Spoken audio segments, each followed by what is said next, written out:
Hola, bienvenido a esta nueva tutoría. Recíbela y llévala también en tu dispositivo móvil o tableta. Recuerda, somos tutorials.co. Comillas, ni un libro, ni un carnet, ni un cartón dignifican cuando se olvida la historia escrita, se restringe la universidad y se corrompe la profesión. Comillas. Como se observa en la figura, el ejercicio planteado consiste en crear un algoritmo que permita mostrar un menú de opciones por consola. Planteamos la solución en un programa de 44 líneas. En la línea 3 vemos la instrucción numeral include iostran. Iostran es una librería que permite la entrada y salida de datos. En la línea 4 vemos la instrucción numeral include conio.h. Conio.h es una librería que también permite la entrada y salida de datos. Cuando usted necesite mostrar información por consola, eso representa una salida de datos. Y cuando usted necesite capturar información que el usuario ingrese, eso representa una entrada de datos. Entonces, para efectuar operaciones de entrada y salida de datos, va a incluir una de estas dos librerías. En la línea 5 vemos la instrucción numeral include stdlib.h. Esta librería de stdlib va a permitir usar el método de system. El método de system CLS en este caso lo que hace es borrar pantalla. Entonces, cada que se muestra el menú y el usuario ingrese una opción del menú, se va a efectuar la operación y luego se borrará pantalla. Ese método system CLS, recuerde entonces que para usarlo debe incluir la librería stdlib. Esta librería obviamente permite otras más operaciones, el uso de otras implementaciones del método system. En la línea 7 vemos la instrucción using namespace std. Con esto estamos indicando al compilador que vamos a usar el espacio estándar de C++. De esta manera vamos a poder programar de manera más flexible. Si no incluimos esta línea de código, lo que ocurre es que vamos a tener que usar nuestro propio espacio de trabajo y en ese caso programar de manera en que nos ciñamos a la semántica estructurada de programación de C++. Entre las líneas 9 y 44 vemos el main. El main es el método principal del programa, es decir, el inicio del programa. En la línea 11 vemos entonces cómo se declara una variable de tipo entero llamada opción. Las variables de tipo entero permiten almacenar datos numéricos enteros y no decimales. Entre las líneas 13 y 42 vemos una estructura repetitiva. Recuerde que las estructuras repetitivas lo que hacen es permitir ejecutar un conjunto de instrucciones repetidamente, aprovechando así la velocidad de procesamiento de datos de un computador.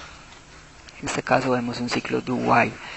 Recuerde que la diferencia entre un ciclo while y un ciclo do while es que el ciclo do while permite la entrada y ejecución de instrucciones por primera vez, es decir, sin restricción de contraseña, de condición la primera vez. Dentro de este ciclo, en la línea 14, vemos entonces el método system, cuyo argumento es CLS. Ya dijimos entonces que esta instrucción lo que hace es borrar la pantalla de consola para volver a mostrar el menú. En la línea 16 vemos la instrucción code. La instrucción code permite poner caracteres en la salida estándar. La salida estándar es la pantalla, entonces code permite mostrar información por la consola del computador. Entonces, siempre que usted necesite mostrar información, va a usar la instrucción code, a continuación menor y entre comillas dobles el mensaje a mostrar. Se puede mostrar mensaje de texto o variables. Para separar el texto de las variables va a usar los símbolos de menor. Y recuerde que el texto va entre comillas dobles. En la línea 20 vemos la instrucción sin mayor opción. Sin es una instrucción que permite leer caracteres en la entrada estándar. La entrada estándar es el teclado, entonces sin significa variable por teclado.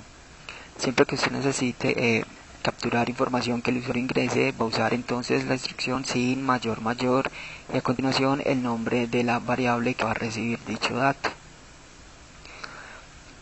Entre las líneas 22 y 41 vemos una estructura casos, es decir, un switch. Recuerde que lo que hace el switch es reemplazar las condicionales. Cuando usted tiene varias condicionales, usted las puede programar de manera continua o hacerlas anidadas o también usar switches. Entonces switch lo que hace es recibir un argumento que va a ser un valor y según el valor va a efectuar una operación. Entonces switch se usa para hacer una programación más organizada, más cómoda y poder inclusive invocar métodos por cada caso. Cada caso entonces representa una condicional. Entonces línea 22, switch recibe el valor de opción, el usuario va a ingresar un valor y se va a almacenar en la variable opción. Recuerde que el usuario va a ingresar una opción según el menú que observe. En este caso va a ser 1 saludar, 2 conversar, 3 despedirse, 4 salir. Por eso el caso 1 va a indicar entonces que el usuario quiere saludar. Por eso lo que hacemos es simplemente mostrar un mensaje, code y un saludo. Esas instrucciones de backslash n lo que hacen es un salto de línea, es decir, un enter.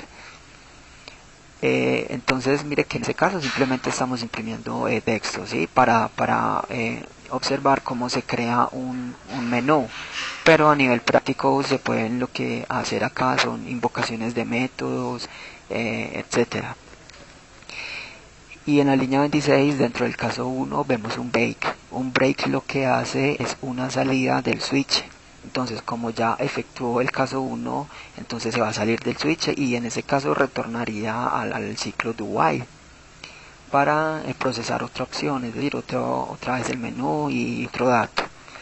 En la línea, entre las líneas 28 y 31 vemos el caso 2, entonces va a imprimir, si el usuario ingresó la opción 2, en la línea 29 va a imprimir el mensaje conversando, en la línea 30 va a dar un break. Recuerde que el break es lo que permite salirse del switch. El caso 3 entonces es despedirse y el caso 4 es un break. ¿Por qué? Porque el caso 4 es salir. Esa instrucción default de la línea 39 lo que hace es mostrar un mensaje en caso que el usuario no ingrese ninguna de las opciones que están representados en los casos, es decir, 1, 2, 3 o 4. Si no aparece ninguno de estos casos como opción de entrada, se va a imprimir entonces este mensaje. Y mire entonces que el ciclo do while en la línea 42 termina obviamente con la condición. En este caso de que la opción sea diferente a 4, porque si es 4 se saldrá entonces del programa. En la línea 43, para finalizar, vemos el método "get". Este método lo que hace es esperar un ingreso de carácter de teclado. Cuando el programa compile, lo que ocurre es que se va a visualizar la salida de datos y luego se presionará una tecla para cerrar la ventana de ejecución. Pero si no se incluye este método, lo que pasa es que el programa compilará bien, ejecutará normal, pero inmediatamente se cerrará la ventana, la consola. ¿Por qué? Porque no hay una espera de ingreso de carácter. Esta fue la tutoría que permite crear un algoritmo para mostrar un menú de opciones. Repasa la teoría, resuelve nuestro test y practica un algoritmo en el tablero. Si eso te gustó o no, te invitamos a discutirlo y a valorar la experiencia de esta tutoría. Recuerda, somos tutorías.co, trinamos como @tutorías, poseamos en Facebook y Google Plus como Tutorías Colombia. Pregúntanos, contáctanos, haz parte de nuestra plataforma.